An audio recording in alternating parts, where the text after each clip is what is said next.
Everyone, welcome to another episode of Continence Chat. I'm here with my colleague Suzi, and we always have great guests. My go-to is always another great guest, but I think you're in for a treat today meeting Amy Goyer, who many of you probably already know in this industry. For those that don't, she is a family and caregiving expert with AARP.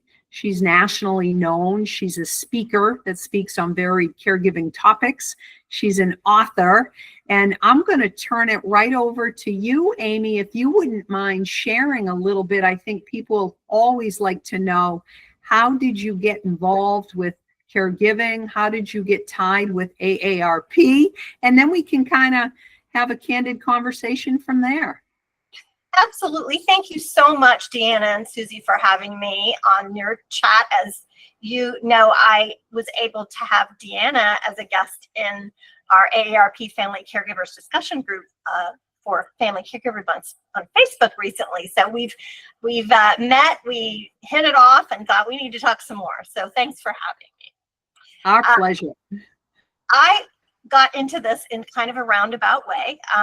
I have a degree in music therapy, and I started out my career working in adult day centers and nursing homes with older adults. And at that time in my 20s, my parents moved. I grew up in Ohio and Indiana, and my parents moved to Arizona, across the country.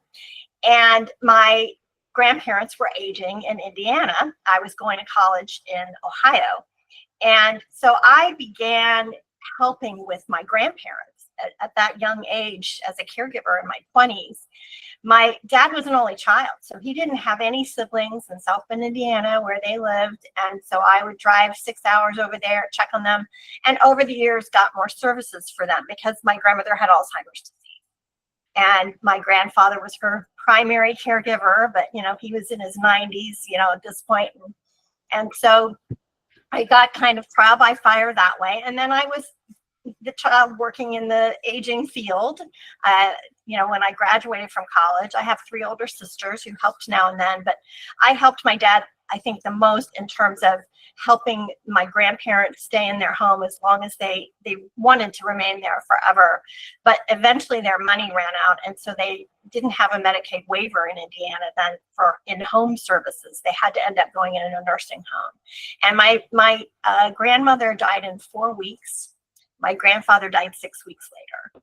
And we had actually moved him to Kokomo, Indiana, where my dad's cousins were, so they could check in on him every day, because the care they were getting in the nursing facilities was just terrible. And I would drive over every weekend, and lots of lessons learned and things went on through that. And through that experience, I thought to myself, I'm going to do the best I can to make sure I can take care of my parents at home when that time comes. And in the middle of all that, my mom had a stroke. She was only 63. So she started having issues and challenges. She had aphasia, lived that way for 25 years. And my dad was her primary caregiver. And so my sisters and I have 3 older sisters, we would take turns going out and helping out. By this time, eventually, I went to work for the Ohio Department of Aging. So I got a much broader view of all of the work of the aging network and the services provided, in particular, home and community-based services and in-home care, and helped get my mom the things that she needed in Arizona. And I was working in Ohio. And eventually I moved to Washington, D.C. to work for AARP. So I was an AARP employee for 15 years. And during that time, my parents were aging. And my dad started showing some signs of potential cognitive impairments. And so he did have Alzheimer's like his mother did. And in 2008, I left to AARP. I became a consultant. By 2009, my parents needed a lot more help. We wanted Dad to stop driving, and so I moved out to Arizona, going back and forth to DC. I continued consulting work with multiple clients, including AARP, and into my role as their family and caregiving expert. And so I spent about a dozen years caring pretty intensively for my parents. For 6 of those years, they lived with me. My mom, only 1 year, she passed away a year after they moved in. But my dad lived with me for 6 years until he was 94 and with advanced Alzheimer's disease, and we cared for him at home. And my one sister moved from Ohio to help, and we went through a lot. And at the time, I was also caregiving for my sister who lived in Maryland and who had Cushing's disease. And she passed a year after my mom did. And so I've had such a range of personal roles, caregiving roles. Every role is different with each person and situation.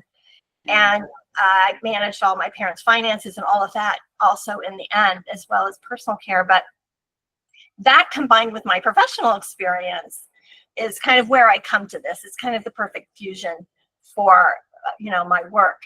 And so I really try to bring a very practical approach for caregivers, because I know, we're all stretched for time. We all have difficulties. We all have challenges.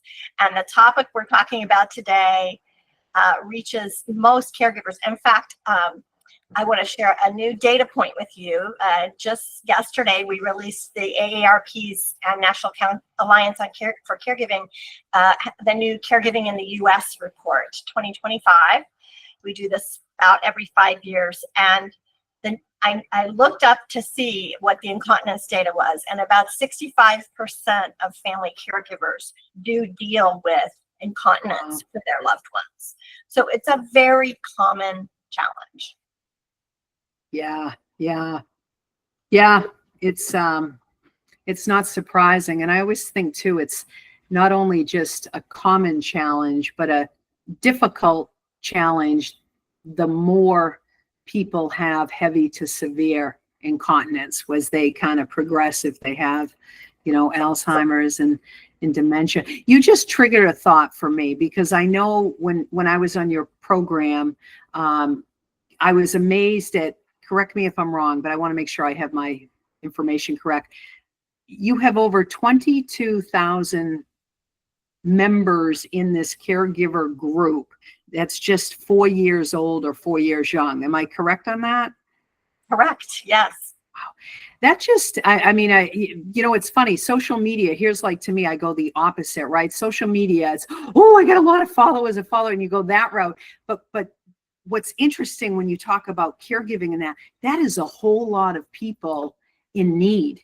It's kind of like a busy hospital. If you go in, it's busy, the parking lot's full. There's a lot of unfortunate people that need, care and sick. That just amazes me, Amy. I think I said that to you when I was on the program. It amazes me how many people and how much growth, and how wonderful that is as a resource. Can you share a little bit for people that don't know about that as a resource? I think it's hugely valuable.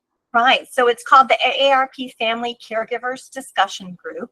If you go on Facebook and you do a search for that, you'll come up, but be sure and look under the category of groups. It's not a page, it's a group. And it is a private group, because we don't want a lot of scammers in there. And so you have to ask to join. You have to answer a question, which is just, what is your experience or interest in caregiving, and how did you hear about this group? And that helps us, again, weed out bots and scammers and everything. And then we ask you to agree to the group rules. And then you can join the group. And it's an ongoing, the majority of the posts in that group are people posting about their challenges. Here's the problem I'm having right now. Who has some suggestions for me?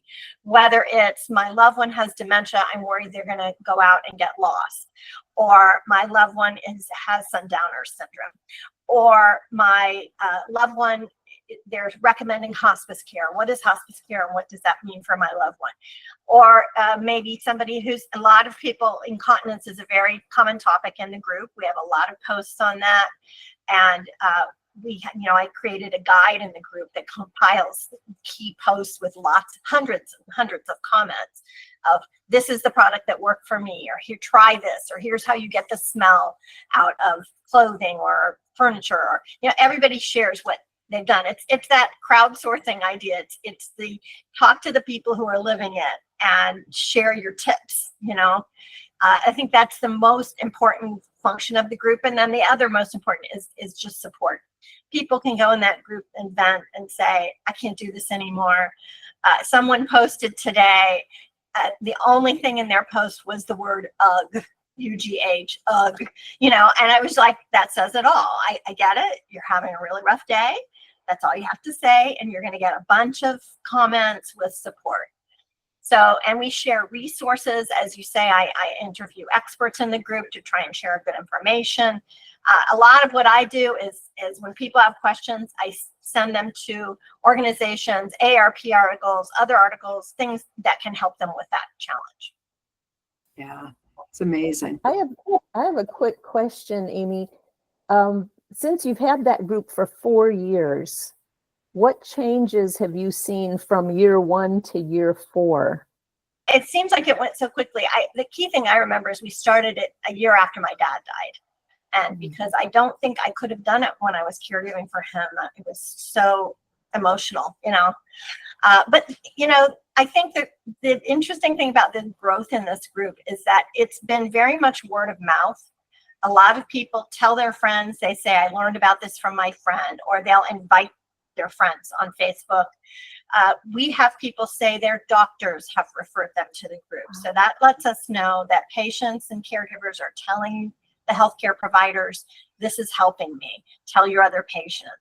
We have social workers and anyone who interacts with caregivers are referring people to the group. They hear about it in the media, or they read about it in articles we share a lot. They find it on our website. We have a very extensive caregiving website, aarp.org/caregiving, and articles on everything, the basics of caregiving, caring for someone in a nursing home, caring for someone at home, local resources, financial and legal matters, and care for the caregiver, which we all, need support with. And they'll find out about the group from there and then come to the Facebook group and join. So it's been really amazing, the growth, because it's all pretty much natural. We don't do a lot of we don't do, hardly ever do any kind of paid advertising for this group. So it's been a very natural growth. Yeah. Wow.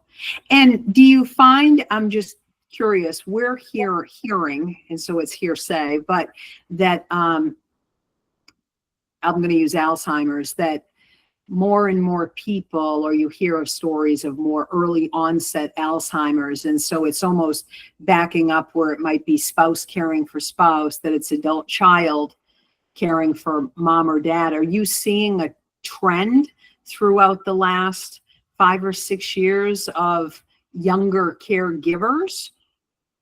We do see more and more younger caregivers, and absolutely those numbers are growing. In fact, the caregiving in the U.S. data came out, 4 million youth under the age of 18 are providing care for loved ones, for family members. And that's a huge number. And one of the things we know from our past research is that as baby boomers age, there are going to be fewer family caregivers in the caregiving age to care for those who are over the age of 80. And so that ratio is going to get smaller and smaller, which means it's going to be more burden on fewer caregivers. And we see more people caring for multiple loved ones, and we see more intensive medical and nursing tasks that they're taking care of, including incontinence, wound care, all kinds of, equipment, medical equipment that we're handling. I see in our Facebook group a lot of spouses caring for their older spouses. They're older themselves and they're caring for their older spouses. And that is such a concern for me, because they themselves are going to eventually need some help and support. And they're trying to count, you've got your 85-year-old helping your 90-year-old husband and that type of thing. So, we really need to have more supports for family caregivers. Yeah, I agree. I always think of that. I think in terms, we eat, sleep, and breathe incontinence, right, with Seni. But I always say you can have a couple that's been married 50, 60 years, one caring for the other that has incontinence. And if they're not using a quality product, they may leak at night. Now you have the spouse that's trying to assist with a change, and their spouse could be taller, bigger, broader, and they both end up falling, or things that you just hear that makes it difficult. Or to your point, I mean, we could go on and on, but you could have one. I have a family member right now that one of them has macular degeneration, so the eyesight is not as good, and then there's question or concern about the other one that could be having potential start to memory loss. So you start to kind of look at these things of how does that situation ripple. Yeah, and you look forward and you think, caregivers are providing such an incredible service. That our new caregiving in the US survey showed 63 million family caregivers in the US. And we know that 59 million of those are caring for adults. And so that's a lot of people.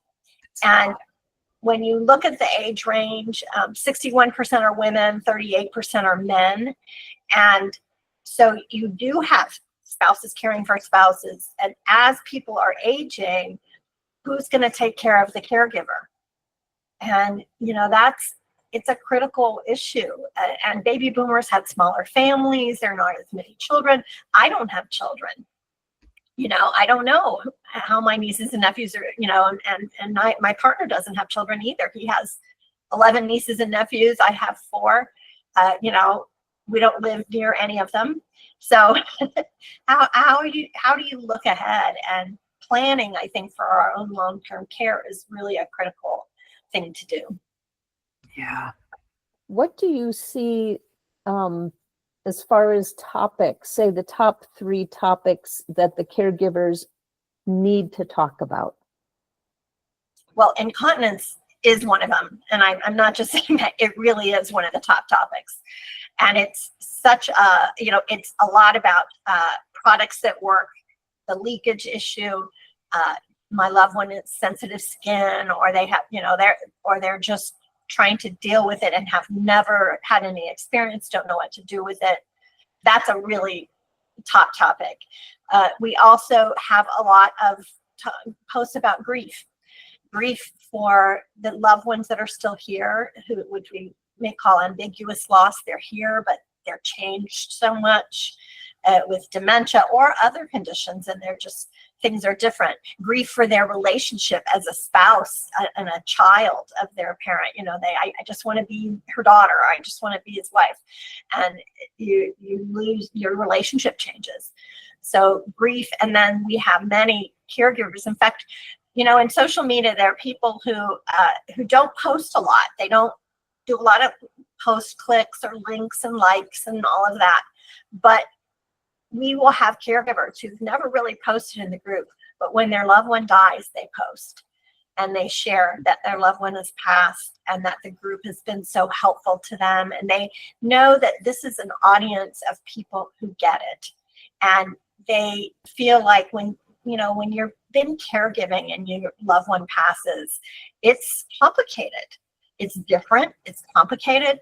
And I think they feel like people in this group will have compassion and understanding and empathy, and they do. Those are some of our most common posts, really.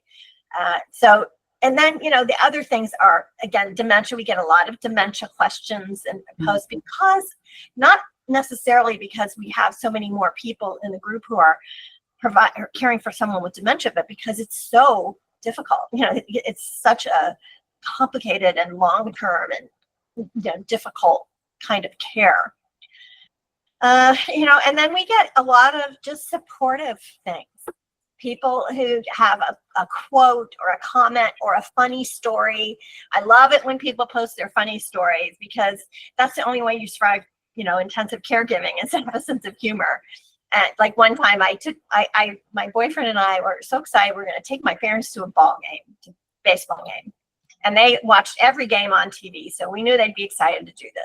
Mom's in a wheelchair, dad's got Alzheimer's. And we orchestrated the whole thing. And we had our caregiver helping, and then my sister was flying in that day. So she picked her up, and we all ended up at the ballpark. We get there, and I'm so happy we did it. And I take a picture, and I had forgotten to put my dad's teeth in.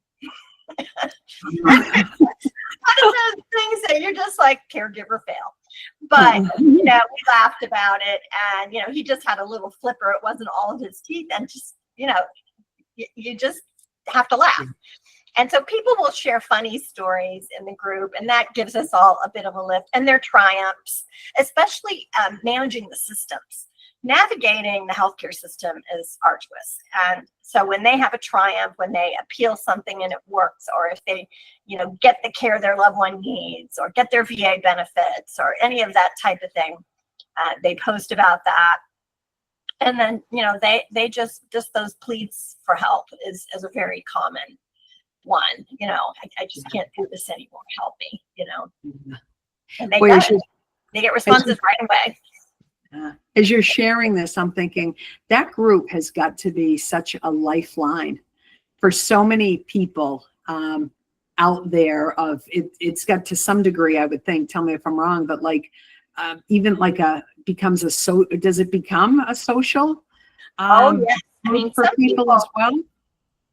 Caregiving is very isolating, and many of the people in the group say, "This is my lifeline. You are my lifeline. I don't have family or friends who are checking on me every day, or that I get the support that I need from them. And so I have this group." And so many of them say, I don't know what I'd do without this group. This gets me through. And now that we've been around for a while, some of them have been with us their entire caregiving experience. And, they always say they learn a lot from the group. And it's a group of the most compassionate, empathetic people, and supportive.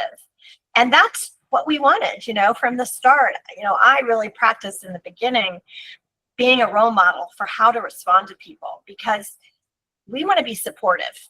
This is a non-judgmental space. And any comments that are judging, or I'm going to tell you what to do, or any kind of nastiness are deleted immediately. We don't put up with that. And some of the folks will say they like our group better than any of the other caregiving groups they've been in because of that, because it is a primarily supportive environment. Wow.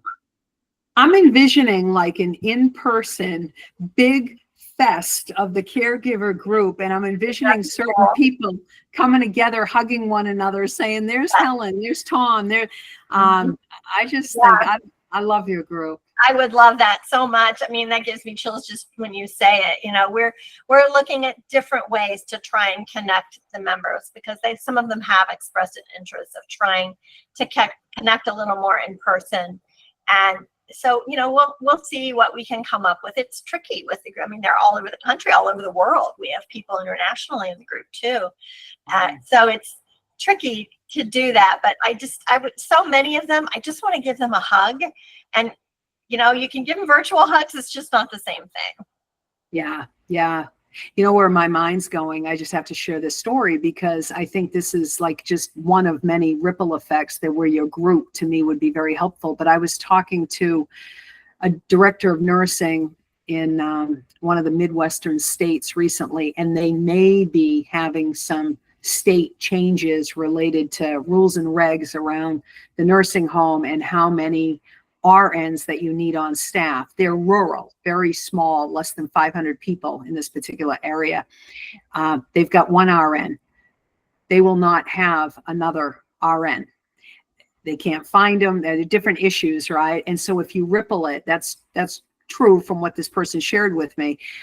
If that particular scenario rolls out negatively, this nursing home may have to close because they can't meet the requirements. And then those folks that were in there that were born, raised, small community would either have to go hundreds of miles away somewhere, or they would have to be brought back in the home if their acuity is a level, allow them to do that. But where I'm going with this, Amy, is where it's a online group. Oh my goodness, folks in rural communities that can feel a belongingness to something and not have that social isolation. I'm amazed. I get chills thinking of your group and the ripple of positivity that affects.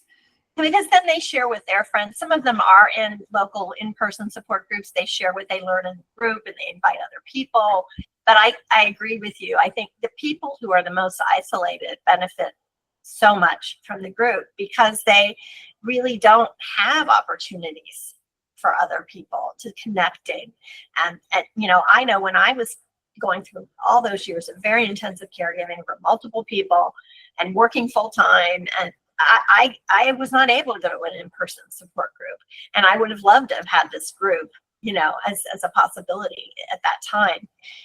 But, and I wasn't even in a rural area. There were groups available. I just couldn't do them. So when you're living in an area, and I grew up in a rural area, and I know that's like there are not as many resources. There just aren't. So we feel like this is a huge service to provide for folks. That again, when they say you're my lifeline, that's significant. To me, that's the most important thing we can do. Yeah. Well, I'm just impressed, Amy, and grateful, first of all, that you shared your story in the beginning, because as you were telling it, I'm thinking how many college-age kids would do what you did to extend themselves to driving 6 hours, to taking care of the grandparents. But then I'm also impacted by the loss of your grandparents, then your mom and dad, your sister, and being the caregiver in all of those dynamics, the grief that must have been involved, and then also the demands being made on you as a person, physically, mentally, spiritually. I'm just shocked that you didn't want to just take 10 years off and go lay on a beach in the Bahamas somewhere. Wow. And yet you took it all and turned it into a lifeline for thousands and thousands of people. So I applaud you and kudos for taking it in that direction. Many, many people probably would never have done that. And now so many are benefiting because of it. So thank you. You're so kind. Thank you. I really appreciate that. I think for me, it's kind of my life mission. It just feels right to me. It's why I'm here. It's always been natural for me to take care of older people.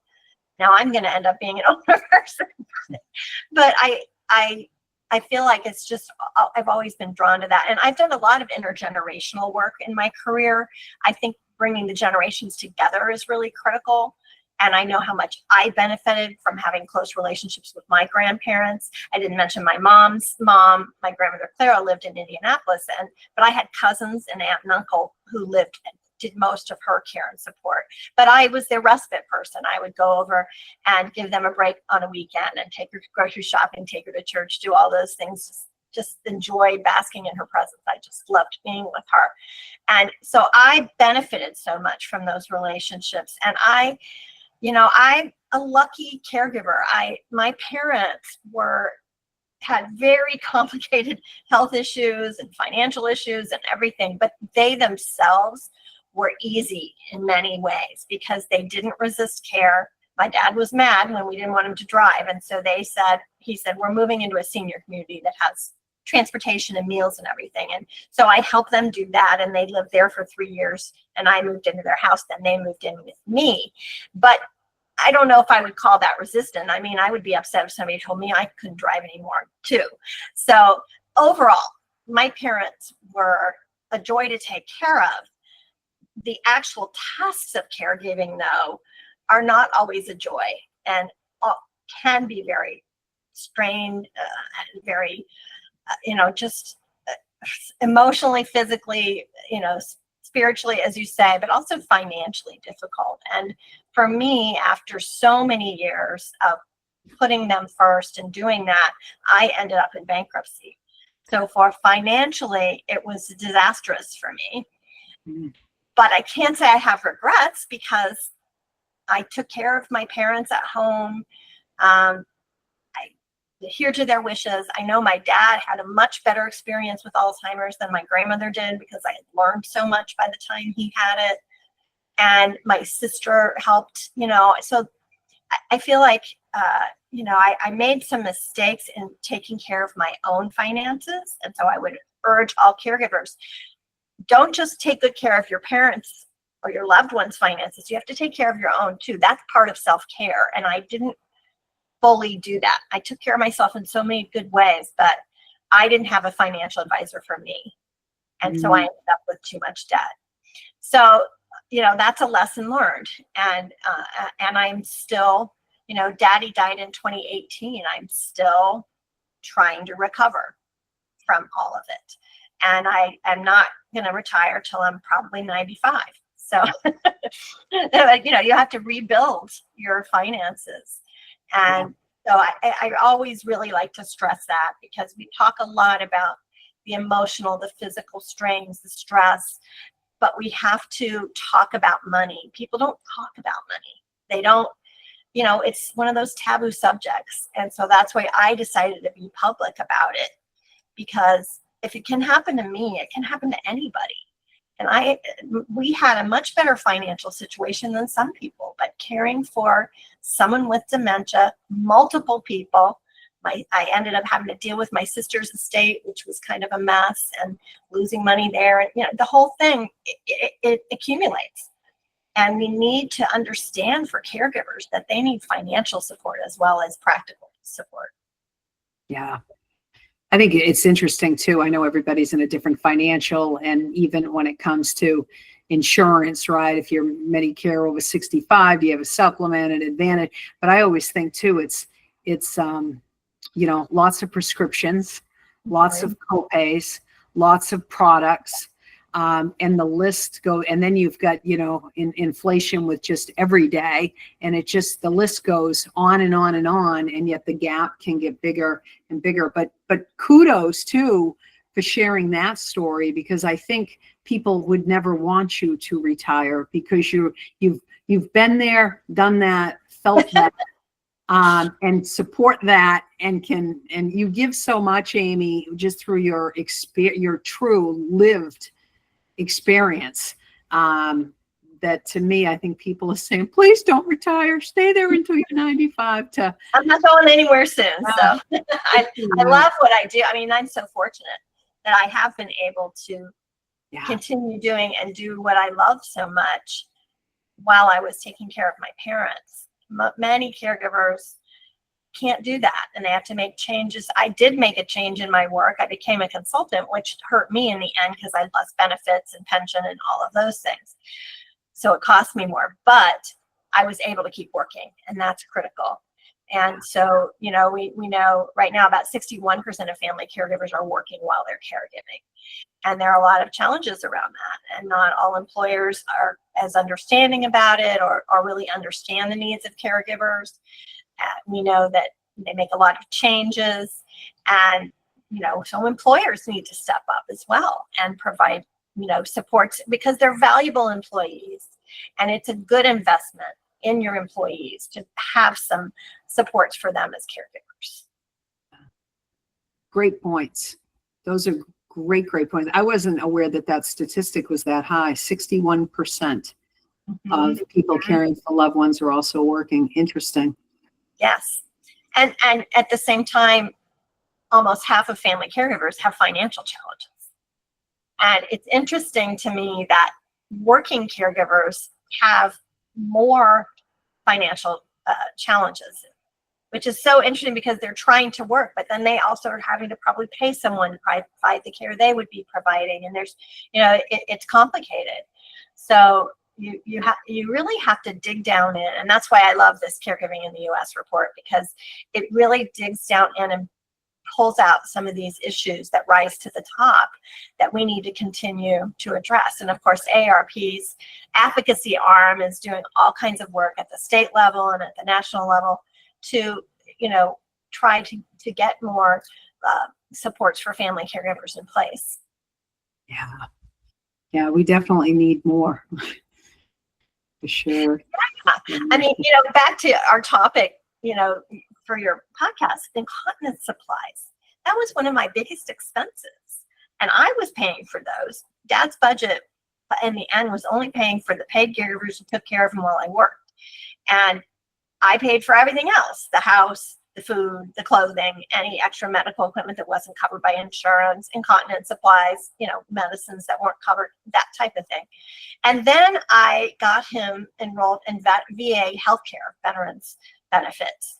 And eventually they started providing incontinence supplies, some of which were great and some of which were not so great. But even when I had to supplement what they were providing, it saved us a lot of money. So, but many caregivers don't even think of that. My dad served in World War II in Korea and then went years not being involved with the military in any way. He was a college professor. And so he never would have enrolled in any of that. But I knew to get him enrolled and try and, get some help. And so I think we have a lot of veterans who are not receiving the supports they might be eligible for. Yeah, yeah. And you make a good point too about, incontinence supply as a whole, they do have a price tag to them.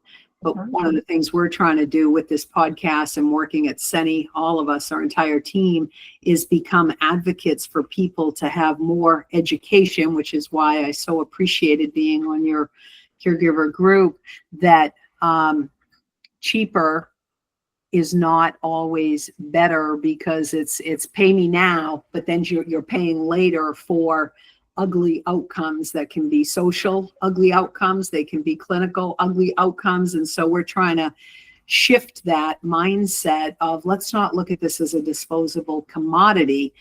This is part of the critical component to care. This is we see a lot about the hospital at home programs, and we hope one day to be able to speak at those and share. You can have all the great intentions, all the processes in place, but if you leave at 5 and all of a sudden that person's there overnight, they're incontinent and they wear an inferior product and they don't feel comfortable, they get up, they fall, they're at the ER, all that 8 to 5 help gone out the window. So you raised some good points that regardless of product, there's a price tag to it, but it's very important to at least choose how to make the most of those dollars to have it make sense.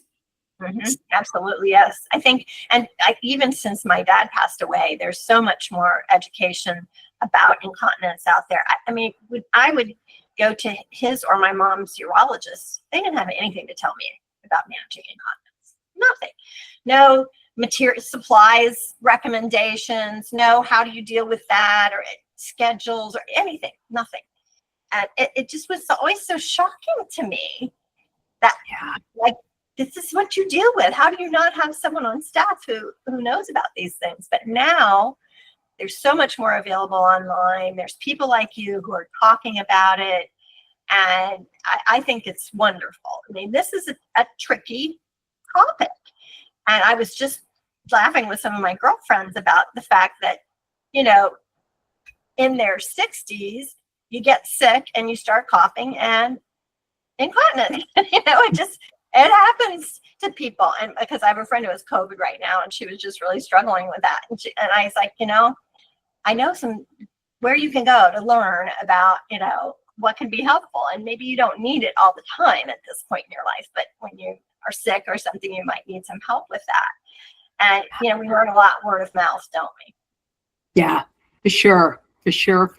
Yeah. We've got to make it less uncomfortable, more mainstream, because it is more mainstream and it doesn't have to be uncomfortable, figuratively and literally. You can. Such a natural, common thing that happens that, again, you don't want to talk about. It's just like money, money and incontinence you don't want to talk about. And I feel like, hey, this is life. So, just be open about it and let's figure out how to deal with it. Yeah. Can you tell us, because I know we could go on for another hour here. We need to change the title, just 60 minutes or 90 minutes, because you offer so much, Amy, that I think we need to seriously have you come back. In the future, there have been a few guests where we've said, please come back. What do you think, Suzi? Definitely a part 2 is needed. I think so. Yeah. You mentioned about the group on Facebook. I know you're on LinkedIn as well, where you can be reached if people want to connect with you. At AARP, are there other ways that you want people to know how to connect with you if they want to? Sure. Well, you can always connect with me on my professional Facebook page. It's just facebook.com/Amy Goyer, and Instagram. But I definitely want to head people to some of the resources that AARP offers. We have at aarp.org/caregiving is all kinds of incredible information. I write a column. We have a psychologist who writes a column, a lawyer, just everyday topics. We have such a wealth of information there, and you can always just go online and do a Google search for AARP plus whatever your caregiving question is, and you're going to get some helpful information. So I want to point people to that. If you go to aarp.org/prepare to care, you'll find our free caregiving guides, and I just wrote a new guide version of this guide to just recently. So we have it in English. We have a veterans and military families version, and it goes through 10 key issues with caregiving, and also how do you build your caregiving team, and how do you take care of yourself and deal with grief and all of life after caregiving even. And then also on that page, you'll find our caregiver guide. That's a care for the caregiver guide. How do you take care of yourself? And I just finished writing this one. It's just going up live this week. And it really breaks down the fact that it's not selfish. It's not optional to take care of ourselves. In order to, my analogy that I love that I used when I was intensively caregiving is that my car can't run on empty, and neither can I. So I have to continuously fill my tank. You can keep putting fuel inside you. And so you have to figure out what nurtures you and what keeps you going. And so in that way, it's not optional. You're going to break down just as much as your car is if you don't have gas.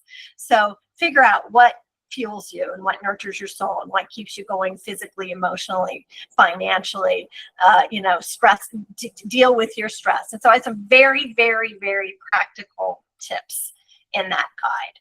So you'll find those. We have a wealth of other information. So we have state caregiver resource guides as well. And those point you to resources in your state.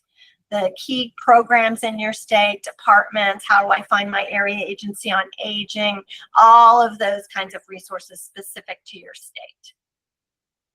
Fantastic. Fantastic. Yeah. Well, thank you so much for taking your time. We mean that sincerely. We just really appreciate you. We know how busy you are, and for getting this coordinated, and you help so many. So we love it. Thank you. It's a joy to talk with you too. Thank you so much for having me on, and thank you for doing this Continence Chat. Again, kudos to you for just taking up a topic that's tricky and talking about it. I love it, and I'm sending people to you all the time. Oh, we appreciate it. Suzi, any final words for Amy? Just thank you, Amy. Thank you for sharing your story, your life, and your wisdom. I believe a lot of people will be benefiting. Thank you. Wonderful. Thanks for having me.